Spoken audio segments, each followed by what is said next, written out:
what's going on, Flyers fans, and welcome back to Clear the Ice, the Flyers post-game show here on the It's a Wrap Sports Network with your boy Matty B on the call, and the Flyers wrap up their holiday road trip tonight in Toronto in a very gutsy game. It's one of the better games that they've played collectively, but again, it's just one of those frustrating games to watch because you just know they still have it. And they fell tonight 3-2 in overtime against the Maple Leafs, one of the better teams in the NHL. And the Maple Leafs were coming off of a back-to-back. They played last night. They're going to play tonight. Flyers had an opportunity to kind of steal something. Now, they do get a point, so not all is lost. But this is one of those games, and there's been a lot of them this year where you're just like, come on, man, one more player, one more goal scorer, please. And maybe we turn some of these ties or losses into wins. The Flyers fell tonight 3-2, and Ivan Fedotov returned in between the pipes for the Flyers after a very long layoff, and it was very evident as he struggled early to find his footing. He still has a propensity to give up those big rebounds. You can't do that at this level, and I don't know if that's rust or if that's just him trying to kind of figure out the game here. Yeah, he struggled. He struggled, but he made some decent saves. He kept the Flyers in it all at the same time, so I'm not going to hang this one on Fedotov. I'm not going to hang this one on his defense. There were some issues tonight, as there are every night, but there was also some really good, promising play. The Forrester, Brink, Cates line continues to produce offensively for this team as they got the Flyers kind of going in this thing. But the Flyers just could not hold them off. And, going into overtime, I mean, I was happy that they got to overtime. I was happy they got a point out of it. I was hoping they could kind of steal one before they head home Tuesday night against these very same Maple Leafs, as they'll do a home and home. But tonight, 3-2 in overtime, the Flyers fall. Let's kind of, before I do that, man, I'm getting all ahead of myself. Remember, give us a like and a subscribe here on the It's a Wrap Sports Network, please. We are building for the future, a lot like the Flyers, but we're not rebuilding, we're building. So I don't know, we're an expansion team. Yeah, there you go. We're not a franchise that's rebuilding, we're building. But help us out with a like and subscribe and pass the word along as we continue to try to build content and build this great network of shows. Earlier today, you had the Birds Flyby, where Sal G broke down the Eagles' 21-7 or 2013 win over the Giants. Don't even remember the score of that meaningless football game. As now we set our sights, of course, on the playoffs. But first things first, and that's here on this on the Flyers post game. We're talking hockey tonight. Administrative notes, as we do on this, we often do on this show. The Flyers did not play or did not dress Eric Johnson, Oli Lexell, and Sam Ersson as he continues to be day to day with a lower body injury. For the Maple Leafs, Ron Reeves, Connor Timmins, and Pontus Holmberg were also healthy scratches for them. In between the pipes, again, as I mentioned, the Flyers, Ivan Fedotov, after it seems like he hasn't played in like months, but it's been about 2 weeks, 25 goals, 25 shots, not goals, 25 shots faced, 22 saves, and a 8.80 save percentage, which is not good. I know it's not, but I'm trying to pull something here for the Maple Leafs. It was Hilby, 32 shots faced, 30 saves, and a 9.38 goals against average, or save percentage. Sorry, as those were your goalie issues for the Flyers. And is it an issue? Not really. It's just part of the rebuild right now. This is what's going to be the case with these Flyers goalies going forward into the foreseeable future until the Flyers can figure out which one or ones they're going to take with them. And that's not happening tomorrow. That's going to be a process that's going to carry itself through the rest of this season and potentially into next season as well, as the Flyers kind of try to wade through these goalies. Fedotov, I'm not a big fan of. I'm sorry. I think he's too big. I think that 6'7" frame of his, he doesn't move well laterally. It's hard for him to get down on pucks. And when he does commit, it's a lot harder for him to uncommit. As you can see, Kovalsov with his lateral game, as he's very fluid, the way he moves back and forth that crease. It never seems like he's overly committed himself a lot of times because he can pull himself out of it. Fedotov's quite the opposite. And tonight, on that first goal at least, that was he was a victim of that. And yes, there is some rust here to be talked about when he hasn't played in a long time. And when you're a young goalie who's trying to figure out the speed of the National Hockey League, you got to play. You can't just sit there. And but that was the sword the Flyers fell on when it came to Urson and the durability question and whether or not they should, be dressing Fedotov, keeping him here, sending him to the minors, passing him through waivers, whatever the case was. The decision was to leave him where he was in case of this situation, which has happened, where Urson got re-injured, and now you got to force him back into action. But unfortunately, can you do a cavalcade of goalies? Can you do a carousel of goalies and try to, when Urson does come back, if they want to keep this situation, do you try to rotate them through a little bit better? It's a funky situation, and I don't know the answer to it. But tonight, the rust was definitely a factor for Fedotov early on as he kind of worked his way through it. Let's get into some of the admin notes of this game. The Flyers actually outshot the Maple Leafs 32-25. I like the Flyers giddy up tonight. They had energy. They had a lot of it. It's still lacking. The offense is still lacking creativity for me. It's still very one-layered. It's still very, perimeter shot heavy. And there's not much rebounds. There's not much play, net play. It is what it is. When this is the identity of the team, and that's who they have, and that's what they're going to have to kind of contend with. But the energy was there. The jump was there. The decision on the puck was a little bit better tonight than it's been.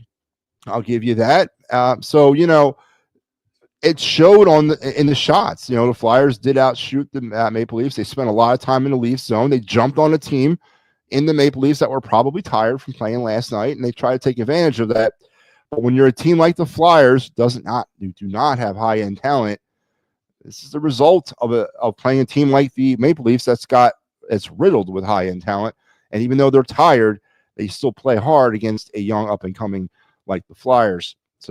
But yeah, 32-25, the Flyers outshot the Maple Leafs. The Flyers were a putrid 0-for-3 on the power play, as that continues to be a problem. The Flyers did kill off their only one time that they were shorthanded tonight. So that's improving. Not only is the penalty kill improving, but the amount of penalty kills a game has been really good lately. Flyers blocked 12 shots tonight. They gave the puck away 16 more times. Don't understand why it's such a problem this year. And they only took it away 4 times on the game. So let's get into the goal scoring. So the Flyers found themselves up on the positive side of this thing early on. 3:24, Tyson Forrester, the aforementioned Brink Forrester Cates line is added again. Forrester his 12th from Cates and Ristolainen. Cates' 9th assist and Risto's 9th at the 3:24 mark of the first period to give the Flyers a 1-0 lead. And it was very good to see that early goal. It's been a problem with the Flyers. It's been feast or famine when it comes in these early periods. But on this play here, they were able to get up on the Leafs early, and that was positive. Let's bring it up, and let's go over this goal for you. There it is.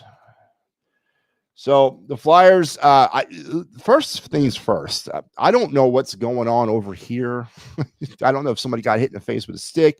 I don't know why Tyson Forrester is looking up in the sky. The puck is here. This guy's on the ground. I don't know what happened there, but the Flyers are going to come out of the zone. This is all funky here. Again, what is he looking at? But here comes Cates. He's going to lead the charge out of the Flyers zone. And it's a 2-on-2. Nothing sexy about this. Nothing offensively, aggressive about it. Forrester's just going to kind of line up a shot here, and he's going to take it out along well above the dot, and it finds its way on the short side and in. Was that something that he would want to have back? Absolutely. The goalie definitely would want that one back. I'll take it.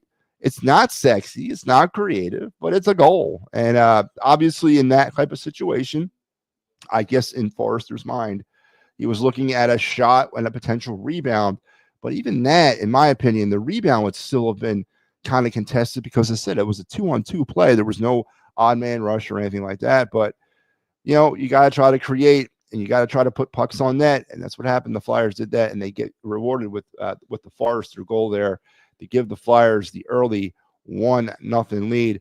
But that lead would not last, not even a minute. About 40 seconds later, the Maple Leafs would tie it up at 1-1. Matthew Kynes, his 15th from Austin Matthews, his 15th, and Tav, his 12th of the year. And this was one of those goals that, yeah, you got to kind of pin it on Fedotov, and the Flyers. There was a giveaway involved here, and I got everybody kind of jumpy.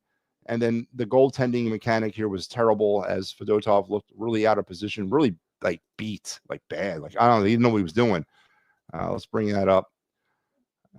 And of course, the fact that the Flyers could not hold the lead for more than about 40 seconds is also concerning. So let's kind of set it up here. The play's going to come back. Zamula kind of, is that a giveaway? Yeah, it's a giveaway. It kind of found its way through three Flyers. Zamula was not in a really the greatest position there in the world to accept that pass or accept that play or even make a play on that puck, but it got past them, and that's going to set up the Maple Leafs here, and the Flyers are kind of in chase mode at this point. And it always happens when you give the puck away or you turn the puck over in your own zone or it's attempting to come out of your own zone.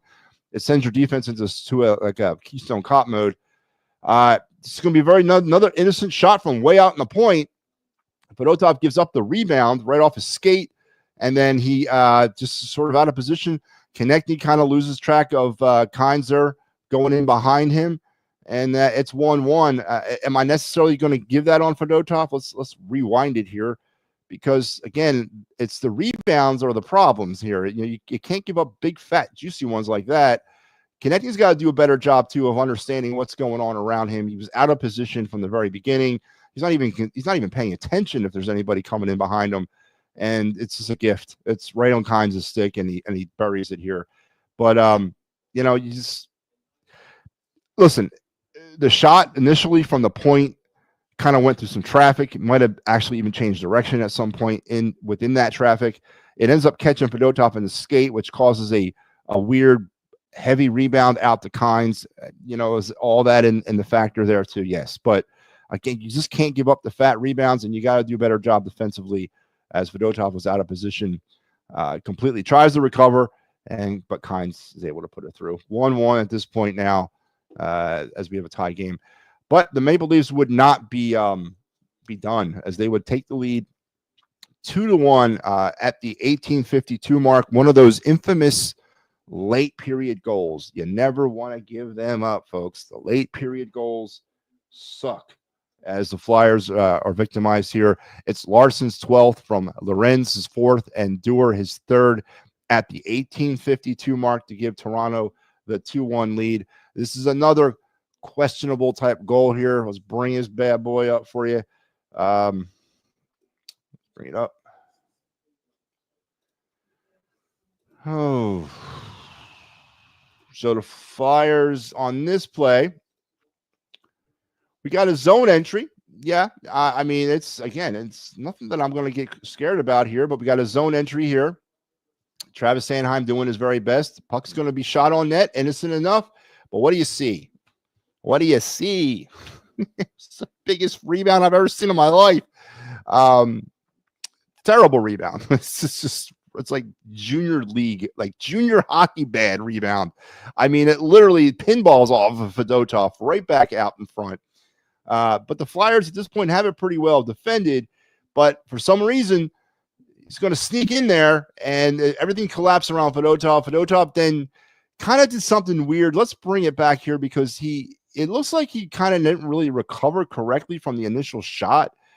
As he's down here, there's the puck. Well, there's Fedotov. The puck is back. See, he's still kind of on the ground. Let's go back here, because I think it's interesting. So there's the shot. Fedotov goes down. He's on one knee, and it looks like he doesn't commit to doing anything else. He stays down, and then he overcommits. Again, another rebound, and this time it's misplayed by the Flyers, and just poked in. Do I blame Fedotov mechanically on that goal? Absolutely. Do I blame the Keystone Cop Flyers here as they overpursue the puck as well? Absolutely. Bad goal. Terrible goal. And I thought when this goal happened that, oh no, here we go. Now the dam is going to break and the Flyers are going to lose 9-1. But just a really bad mechanical goal there, as Fedotov is sliding all around. Never quite recovered from their first shot. The Flyers overpursued the puck, and there you have 2-1. And that's the score heading into your first intermission at this point. The Flyers in that period outshot Toronto 14-13. Peppered the goalie, but could only get through to him one time. Fedotov on his own merits faced 13, but gave up the 2 goals.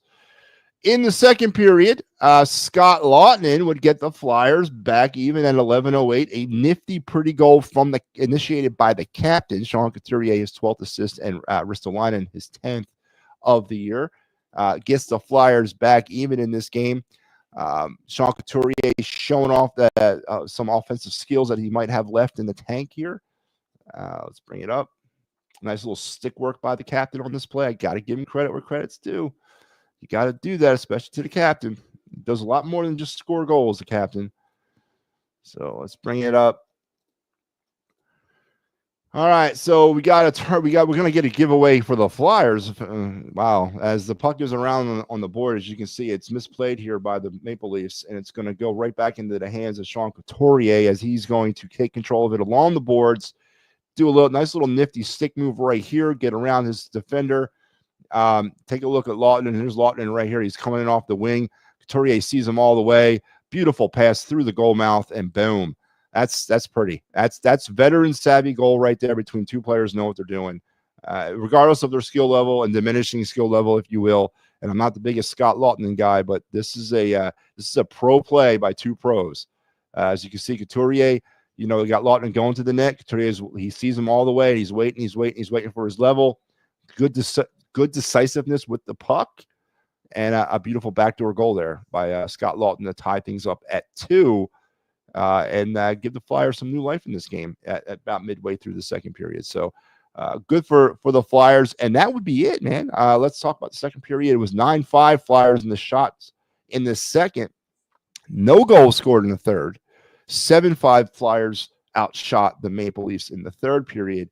And we got ourselves overtime. The Flyers got the point, and now they're heading to overtime to try to steal a win, but it would not be the case as Morgan Riley at the 2:25 mark of the OT would score his 5th from Austin Matthews, his 16th, and Jonathan Tavares, his 21st assist of the year.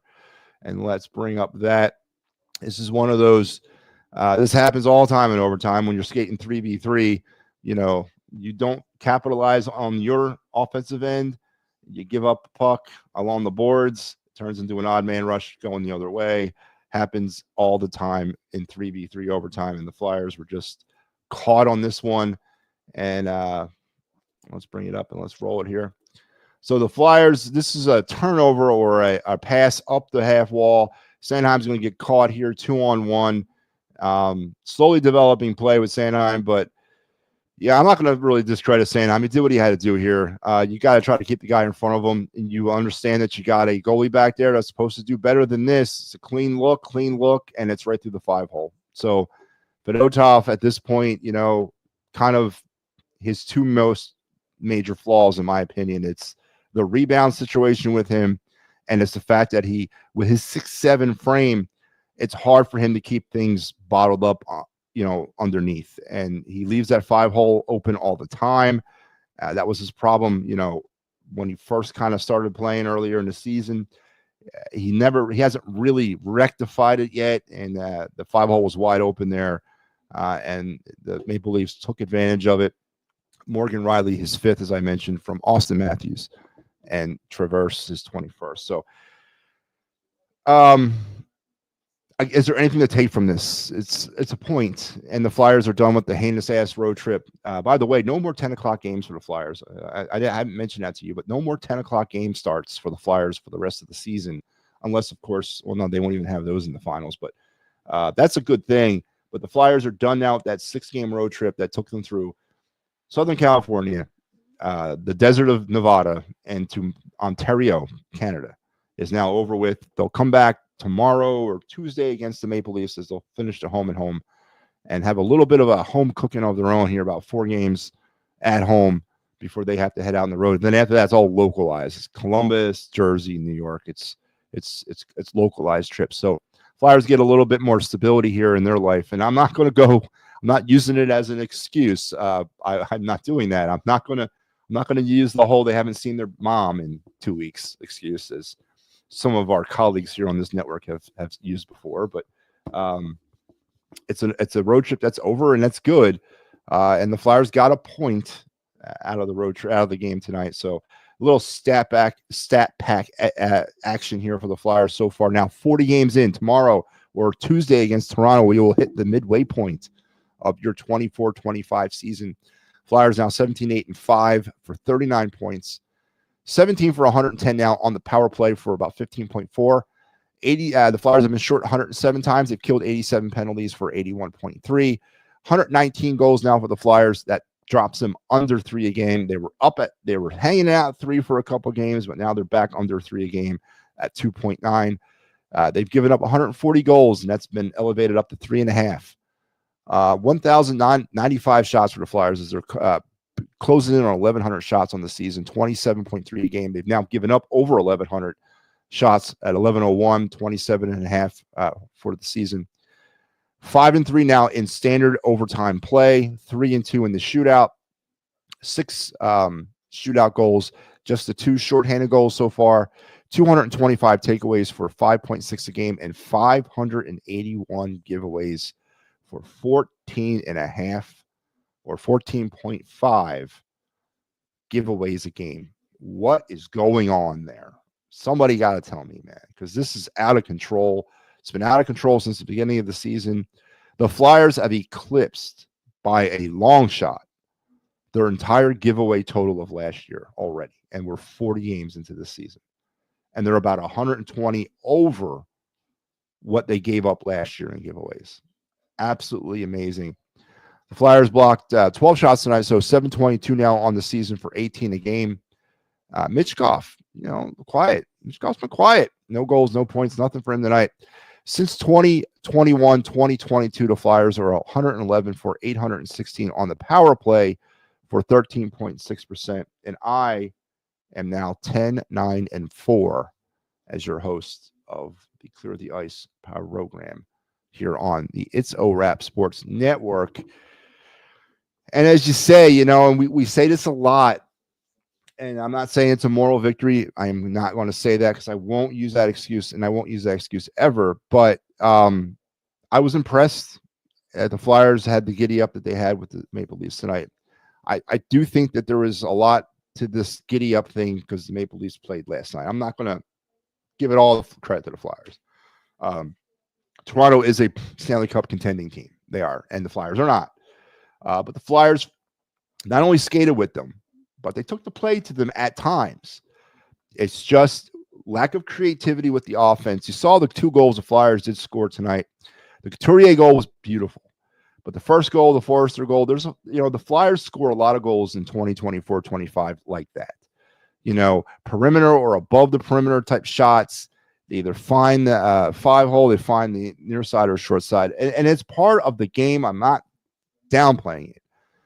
But to look and try to see anything else creative in the Flyers' offensive approach is just it's hard because it's not really there. And again, it's the talent. It always goes back to the talent that's on this team or the lack of talent that's not here. That's why we're struggling in certain aspects. Now, the Brink, Cates, Forrester line continues to be maybe contributing more offense than I would really want them to be contributing. And I know it sounds weird, but that's a third line pairing on most NHL teams. Maybe in some teams, a fourth line.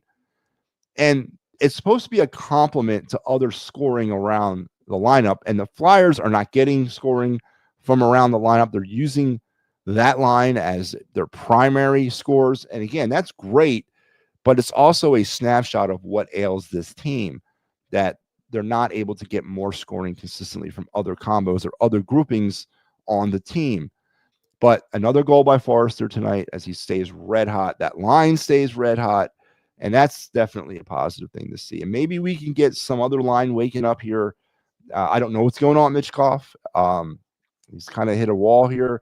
I know Tortorella spoke today or yesterday after practice, and it's the grind of the schedule seems to be catching up with him a little bit. And not necessarily the speed of the game itself, but the speed off the ice for the game. The intensity of what it's like to play in this league is starting to maybe affect him a little bit and wear him down a little bit. And this is stuff that he's going to have to go through and learn in order to kind of figure out. So his goal scoring has been kind of limited. He's been downright dead. And the Flyers fell tonight 3-2.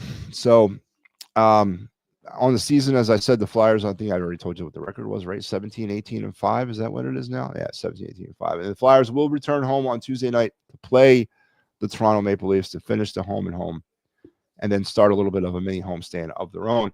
Here is your schedule for the upcoming week here on Clear the Ice. Tuesday, Sal will take you for the back-to-back part of the other side of this game between the Maple Leafs. He will also be here for Thursday against the Stars, and I got you Saturday for the first game that Cutter Gauthier is going to play in front of the Flyer faithful. Now, first question is this: does he play, or does he get a maintenance day? We'll see. But hopefully he plays, man. Hopefully he mans up and gets out there and plays. But there you go. There's your Clear the Ice schedule for this week coming up. So Flyers have 3 games this week. Busy week as they will as they'll get back at it at home. And hopefully, there's a couple, there's a win in there against the Ducks. Yeah, maybe you squeeze a point out against the Maple Leafs or squeeze a point out against Dallas. I mean, Toronto and Dallas are good teams, and the Flyers are going to constantly be tested against them.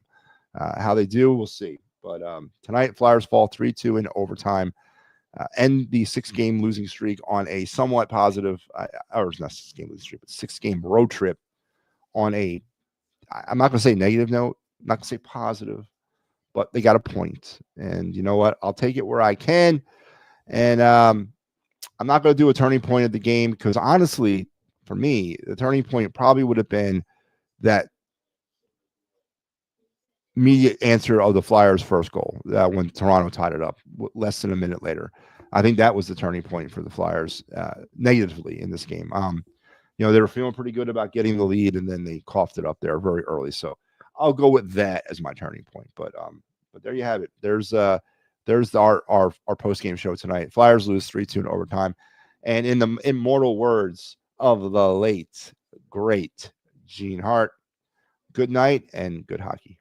I've